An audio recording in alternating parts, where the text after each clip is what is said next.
The Razer Blade 15 Advanced model pairs vapor chamber cooling with high-end specs, and although this sounds great, it's not actually offering the expected levels of performance for the hardware inside. Let's investigate. My model has the highest 8-core i7-10875H processor paired with NVIDIA RTX 2080 Super Max-Q graphics, so these results should act as a worst case as far as thermal performance is concerned. Air comes in through the vents directly above the intake fans underneath and gets exhausted out of the back towards the bottom edge. There aren't any exhausts on the left and right sides. There are a couple of fans inside, and the vapor chamber cooler seems to cover a lot of the space, both the CPU and GPU dies as well as VRM. Only the advanced model has this. The lower spec base model uses regular heat pipes. The bottom panel also has a pad that comes into contact with the SSD. The Razer Synapse software has a default mode called Balanced, but you can also select Custom, which lets you modify the CPU and GPU performance independently of each other. The CPU can be toggled between 4 levels: low, medium, high, and boost, while the GPU has 3 modes: low, medium, and high. It doesn't seem that we get fan control in custom mode, though we can change it a little in the default balanced mode if we set it to manual. None of these modes applied any overclocks to the GPU. However, the Blade does make use of NVIDIA's new Max-Q dynamic boost. But that said, I never saw it boost above 90 watts with a GPU-only load running. I haven't tested undervolting, as I'm using the latest 1.04 BIOS at the time of testing, which has apparently disabled this. I didn't test the older BIOS, but could at least confirm that it's disabled in the current version with no option in the BIOS to enable it. Thermals were tested with a 21 degrees Celsius ambient room temperature.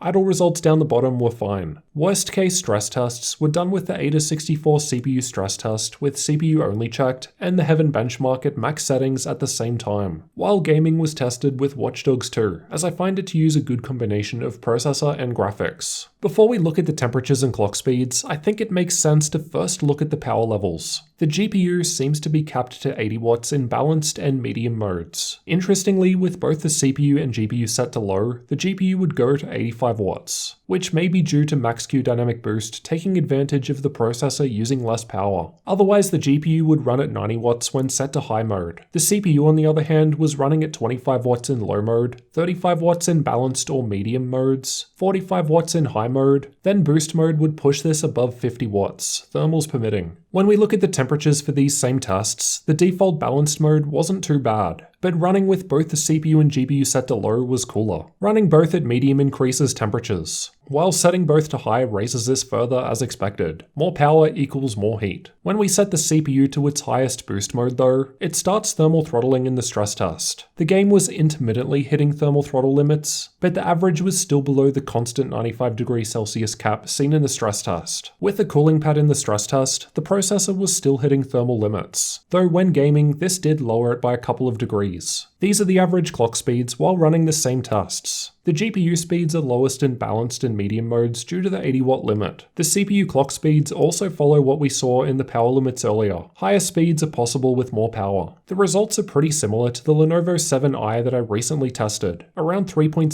GHz over all 8 cores on average in these worst case tests. CPU-only performance is where things start going downhill though. With a CPU-only stress test running and the GPU now idle, we're seeing 55 watts being hit in the best case boost mode. Pretty similar to what was possible with the GPU active in the results we just looked at. This does mean that it's not getting hot when we're smashing the processor though, but this comes at the expense of less performance. We're only just hitting 3.2 GHz over all 8 cores in this test, which is honestly quite weak. This becomes clear when we look at how the Blade compares against other laptops. Keep in mind that this is an 8-core laptop, but the multi-core result is more in line with what we're seeing from 6-core options. The single-core result is at least better than those 6-core options, but when compared to most of the other 8-core laptops above it, it's not anything special. You might remember I wasn't super impressed with the Lenovo 7i's performance, but that's still 800 points higher with the same processor. Here's how Cinebench scores with the different performance modes in use. So we've got the option of further capping the performance for a cooler system if that's your preference. When we look at how an actual game performs in these different modes though, there's not too much of a difference, and it was possible to boost average FPS by around 5% by overclocking the GPU and using a cooling pad. If you caught my gaming benchmark video yesterday where I tested 20 games on this machine, the Blade does actually stack up quite nicely when compared to to other laptops in actual games. The CPU power limit is reasonable when the GPU is active, but it seems quite low in a CPU-only workload. As for the external temperatures where you'll actually be putting your hands, at idle it's in the low 30s, normal stuff. With the stress test running in the same balanced mode, it's quite warm in the center and hot up the back. It's cooler in medium mode as the fans are higher while maintaining the same power limits. Medium was pretty similar to low, then high is again similar despite the fan speed increase. The rest areas are warm as it's metal, so heat is conducted. The WASD area remains cool as air is pulled in through the keyboard and the middle is just warm. Basically only the back gets hot, but you don't need to touch there. Let's have a listen to those fans.